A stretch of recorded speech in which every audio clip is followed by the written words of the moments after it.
श्री माँ रुद्रेश्वरी जी चरण कमलेभ्यो नमः।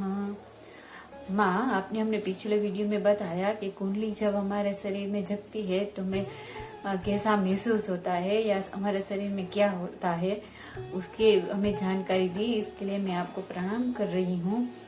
पर माँ, मैंने सुना है कि कुंडली जब जगती है तो हमारे शरीर के अंदर जो 7 चक्र होते हैं, अगर वो किसी भी चक्र में कोई अशुद्धि हो या नेगेटिविटी हो तो कुंडलिनी शक्ति उस चक्र से ऊपर नहीं चढ़ पाती है। तो क्या माँ ये बात सच है? अगर सच है तो हमें कैसे पता चलता है कि हमारे कौन से चक्र में अशुद्धि है और किस चक्र पे आके कुंडलिनी को ऊपर चढ़ने में प्रॉब्लम हो रही है? हमें इसके बारे में ज्ञान प्रदान करें।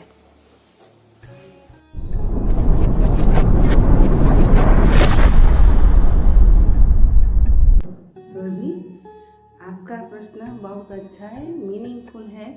जो साधक है ना उसके लिए तो बहुत बेनिफिशियल है, क्योंकि जो साधना करते हैं उसको तो माइन्यूटली शास्त्र का ज्ञान भी होना चाहिए और गुरु जी से बारंबार परिप्रश्न परिसेविया प्रश्न पूछ कर जानना चाहिए। तो आपका प्रश्न है कि जब कुंडलिनी जागती है तो आगे नहीं चढ़ पाती ऊपर सुषुम्ना में, तो कौन से चक्र में अड़चन है, नेगेटिविटी, हम कैसे जानें? प्रश्न तो बहुत अच्छा है। जो सच्चा साधक है वो जिज्ञासा पूर्वक प्रश्न कर सकता है और उसी का उकेल जब तक जवाब नहीं मिलेगा तब तक प्रयत्न करते रहना चाहिए। तो सुनो बेटा, गुरु कृपा से कुंडलिनी जगती है। अगर कोई हमारे पूर्व जन्म की वजह से हमारा चित्त छोटेपन से शुद्ध होता रहता है और भक्ति भाव में हमारा एटीट्यूड होता है और कर्म की विशुद्धि से भी कुंडलिनी जगती है। अगर हमारे कोई भक्ति भाव की प्रखर आवेग से भी जगती है तो भी गुरु की जरूरत तो पड़ती ही है। तो जब कुंडलिनी जगती है, इट मीन्स कि प्राण शक्ति जो बहिर्मुख है, लाइफ गिविंग फोर्स बोलते हैं, तो वो जो बहिर्मुख है उसी को अंतर्मुख जागृत कर देते यानी कि अंतर्मुख एक्टिव हो जाती है प्राण शक्ति। चिति शक्ति वेदांत में कहते हैं, कुंडलिनी शक्ति तंत्र शास्त्र में कहते हैं। वो कुंडल मार के बैठिए, 3.5 कुंडल मार के अपना पूछ मुँह से दबा के बैठिए और बहिर्मुख रहती है। गुरु कृपा से अगर 2 कारण हमें आगे बताया, इसी की वजह से जो शक्ति जगती है तो साधकों को क्या करना चाहिए? कुंडलिनी शक्ति को, चिति शक्ति को काम करने के लिए मौका देना चाहिए। कैसे मौका देंगे कि एक समय नक्की करो, एक जगह नक्की करो। अर्ली मॉर्निंग ब्रह्म मुहूर्त में आप बैठे, साधन में बैठना है। हम मेडिटेशन करते हैं, बात तो बहुत दूर की बात है। जैसे हम साइकिल सीखते हैं तो सीखते सीखते क्या होता है, गिरते पड़ते हैं, हमें इंजरी होती है, सब होता है। धीरे धीरे हम साइकिल यानी कि हमारा साधन पक्का कर लेते हैं, फिर साइकिल चलाते, बातें करते, एक हाथ से चलाते तो हम गिरते नहीं, कि हमारा साधन साइकिल सीखने का साधन हमने पक्का कर लिया। तो साधन पक्का करने के लिए एक समय पर एक स्थान पर बैठना चाहिए शक्ति को काम करने के लिए। जैसे शक्ति जगती है तो वो सारे शरीर में जो नाड़ियाँ है 1 लाख से भी ऊपर, उसी का वो संशोधन करती है यानी कि प्योरिटी करती है, सफाई करती है।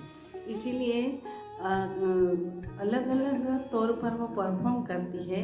इसलिए उनको 4 प्रकार में क्लासिफाइड करा, क्रियावती, कलावती, वेदमयी, वर्णमयी आदि। तो उसी का वर्णन है मेरे जो स्प्रिंग में मेरी ऑटोबायोग्राफी है, इसमें सब लिखा है और शास्त्रों में भी लिखा है। जो जिनकी कुंडलिनी शक्ति सुषुम्ना में फुल कोर्स में जग गई है और जो पास हो गए इस अनुभव से और अनुभूति से, वो सही जवाब दे सकता है। बाकी तो अष्टम पष्टम साइकोलॉजी ऐसा, हिप्नोटिज्म ऐसा डाल के आपको बनाएंगे। आज मीडिया में कुंडलिनी शक्ति के बारे में बहुत कुछ न कुछ आता है। तो आपका सवाल है, हम किस चक्र में हर्डल होता है, ऑब्स्टेकल होता है, शक्ति नहीं चढ़ पाती, क्योंकि कौन से चक्र में नेगेटिविटी हम कैसे जानें? तो बात यही है कि शक्ति जब जगती है तो क्या होता है, आमतौर पर नेचुरली हमारी जो श्वसन क्रिया चलती है तो 1.5 घंटे में इडा पिंगला चलती है। तो इडा से पिंगला में जाएगी शक्ति, पिंगला से इडा में जाएगी। तो इसी समय 1.5 घंटे के बाद एक समय इतना छोटा सा आता है कि उसी टाइम थोड़ा सा समय के लिए सुषुम्ना खुलती है, लेकिन ऊपर नहीं चढ़ती, क्योंकि हमारे कर्म की जन्म जन्मांतरों के कर्म की छाप यहाँ पड़ी हुई है। कर्म की छाप दिखती नहीं है, लेकिन उसी का असर जबरदस्त है। कोई भी नास्तिक को भगवान में नहीं मानेगा, लेकिन कर्म के थियरी में तो जरूर मानेगा। आखिरकार में बोलना ही पड़ेगा कि हमारा ये नसीब है, हम भोग दें। तो शक्ति जागृत हो गई है गुरु कृपा से, तो साधन करना चाहिए। ब्रह्म मुहूर्त में करो साधन, तो कई महात्मा सिद्ध लोग हमें साधन में मदद करेंगे। अपनी खुली आंखों से हम देख पाएंगे, कभी आवाज़ आएगी। जैसे जैसे हम सूक्ष्म में जाएंगे, वैसे वैसे हमें ये प्रकृति के अनुभव होने लगेंगे, गाइडेंस भी मिलेंगे और भीतर से भी गाइडेंस मिलेगा। तो ऐसा नहीं है, शक्ति सारे शरीर को सफाई करती है, धीरे धीरे ऊपर चढ़ती है, पियर्सिंग करती है, हमारे सब चक्र का वेधन करती है। ऐसा नहीं है कि एक चक्र मूलाधार छोड़ दिया, मणिपुर छोड़ दिया, सीधा अनाहत चक्र का वेधन कर दिया और बाकी के चक्र में नेगेटिविटी है इसलिए वो नहीं हुआ। ऐसी बात है नहीं। 5 कमरे का रूम है, एक ही दरवाज़ा है, तो हमें एक एक कमरा दरवाज़ा खोल खोल के जाना पड़ता है, नहीं कि सीधा हम जा पाते। तो शक्ति का जो भगवान ने जो माया रचाई, ये शरीर यंत्र बनाया, इसी में भी यही है, एक एक चक्र खुलेगा और ऊपर चढ़ेगा। तो चक्र में जो सुषुम्ना नाड़ी में जो चित्रा नाड़ी है, उसी में चक्र गुथे हुए हैं, यानी कि नाड़ी का वो नेट का जाला है, जाला। जो चक्र यहाँ के कुछ चक्र है ऐसी बात नहीं, गोलाकार है और नाड़ियों का वेन्स का वो जाल नेट गुथा हुआ है, इसलिए हम चक्र कहते।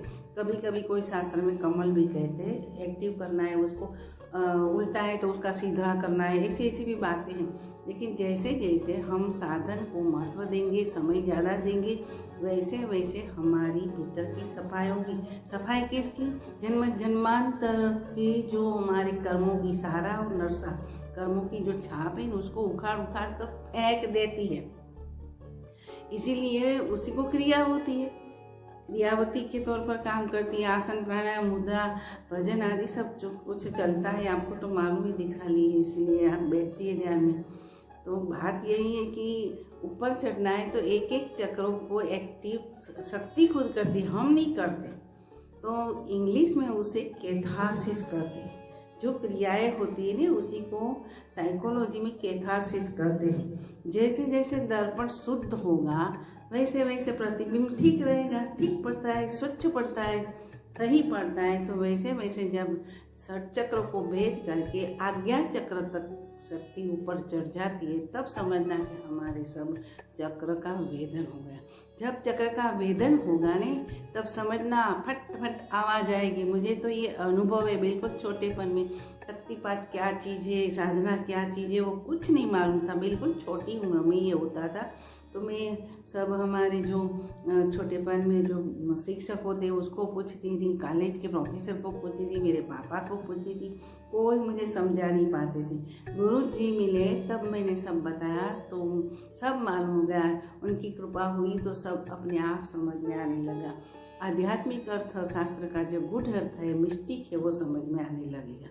तो हम अब के समय में क्या करते, एट प्रेजेंट टाइम हम जो मीडिया, अगर कोई प्रिंट मीडिया हो, सोशल मीडिया, उसी से जो हम जान लेते हैं कि कुंडलिनी के बारे में, जिसका आधा कचरा ज्ञान है, वो जो लिख डालते हैं, वो भी हमारे दिल में डालते, कचरा डालते हैं। मैं तो ऐसा बोलती हूँ, कचरा निकालने के बजाय कचरा डाल देते हैं, ऐसी बात होती है। बिना कर्म का सफाई नहीं होता, तब तक शक्ति ऊपर नहीं उठती और चक्र भी एक्टिव नहीं होता। सारे चक्र में नेगेटिविटी भरी ऐसा नहीं है। पुण्य के संस्कार की छाप और हमारे पापों के कर्म के भी छाप पड़े हुए। सुषुम्ना में एक वज्रा नाड़ी है। वज्रा नाड़ी में बिल्कुल सूक्ष्म अति सूक्ष्म पतला जो बाल होता है ना, ऐसी एक नाड़ी, उसको चित्रिणी, अगर चित्रा नाड़ी करते, उसी में सब छाप चित्रित हुए हैं। हमारे कर्मों की छाप चित्रित हुए, उसी को धो के शक्ति आगे चलती। हम गुजराती में, हिंदी में बोलते हैं चित्रगुप्त भगवान है, उसी के पास हमारा सब लिखा हुआ है, पाप पुण्य का लेखा जोखा वो करते हैं। वो तो एक हमारी स्थूल बात है, लेकिन सूक्ष्म बात यही है कि चित्रगुप्त हमारे भीतर ही है। तो जब शक्ति जगती है, वो दिव्य शक्ति है, डिवाइन मदर है, वो जगती है, तो ये सब चित्रगुप्त का जो किताब में लिखा हुआ जो संस्कार छपा हुआ है उसको उखाड़ उखाड़ कर फेंक देती है और बिल्कुल प्योर कर देती है। प्योरिटी श्योरिटी फॉर नॉलेज, बिल्कुल you understand, you know, purity surety for eternal bliss. Without purity you one can not reach that supreme state. Do you understand? Supreme status is the eternal bliss. Someone can achieve this by Guru Krupa, by Master Krupa. So purity is purity. हम बुद्धि से बोलते ये negative विचार घुस गया, ये positive विचार डालो इसलिए नेगेटिव निकल जाएगा, ऐसी बात नहीं। 24 घंटों में जागरूक रहना चाहिए कि कोई भी पॉजिटिव और नेगेटिव विचार की छाप भीतर पड़नी चाहिए, फ्लॉपी नहीं बननी चाहिए। साधन करो बिल्कुल खाली हो, साधन करो खाली हो जाओ। खाली हो जाना है मीन्स सफाई हो जाना, सारे शरीर की और सूक्ष्म शरीर की सफाई हो जाएगी, तब शक्ति आज्ञा चक्र पर पहुंचती है। जब जब एक एक चक्र एक्टिव होता है तब आवाज़ आएगी, उसी के कलर दिखाई देंगे, उसी में जो वो यर लव सही बताया है ना शास्त्रों में, वो अपने आप सामने आ जाएगा कि कौन से चक्र में कितने दल हैं, उनके कैसे कलर हैं, ये सब आप साधन के वक्त आप देख सकेंगे, अनुभव कर सकेंगे। हम क्या बोलते हैं, हम मेडिटेशन करते हैं। मेडिटेशन करने की बात तो बहुत दूर हुई है, कंसंट्रेशन में आदमी आता है तो उसको मेडिटेशन बोलते हैं। मेडिटेशन तो तब होता है जब सफाई दिल में होती है। ये धीरे धीरे हमारी जो कर्म की छाप है, सारे नरसिंह कर्मों की, वो सूक्ष्म होते जाते हैं, धुल जाते हैं, तब मेडिटेशन की शुरुआत होती है। मेडिटेशन का अर्थ है कि प्रत्याहार सबसे पहले होता है, बाद में ध्यान, धारणा और समाधि ऐसी होती है। I am talking with my experience from my right childhood में जो मुझे अनुभव होता था, और मैंने संशोधन किया कि ये क्या हो रहा है। गुरु परंपरा में जब दीक्षित हुई, गुरु मिले, ऐसे ही मिल गए, मैं ढूंढने नहीं गई थी। तो जब हम तैयार, हमारा पार्थिव मंदिर हो जाता है, भगवान के लिए हमारा शरीर रूपी मंदिर तैयार हो जाता है, तो एब्सोल्यूट जो हम बोलते हैं, विज्ञान में एब्सोल्यूट शक्ति कहते हैं, एब्सोल्यूट जिनको हम गॉड कहते हैं, परम शक्ति, परम सत्ता कहते, वो ऐसी व्यवस्था कर देते हैं कि मास्टर को मिला देते हैं, फिर आपका बेड़ा पार हो जाता है। तो नेगेटिव कौन से चक्र में है, पॉजिटिव लाना के क्या करना चाहिए, नहीं, आप साधन में बैठो। शक्ति जग गई है तो उसको काम करने दो, तुम्हें कुछ नहीं करना। ऐसा गीता जी में भी कहा है कि मन को संयमित करके बैठ जाओ, इनकी शरण में बैठ जाओ। अब ज्ञानेश्वरी गीता का 6वां अध्याय पढ़ लीजिए, उसमें ये सब सारी बातें बताई हैं। एक उदाहरण देके मैं अपनी बात पूरी करती हूँ कि जब हम साइकिल सीखते हैं तो क्या करते हैं, सीखते सीखते हम गिरते, पड़ते, चोट लगती है, सब होता है, महीना 2 महीना हो जाता है। तो क्या होता है कि भी हमारी साइकिल सीखने की साधना पक्की हो जाती है।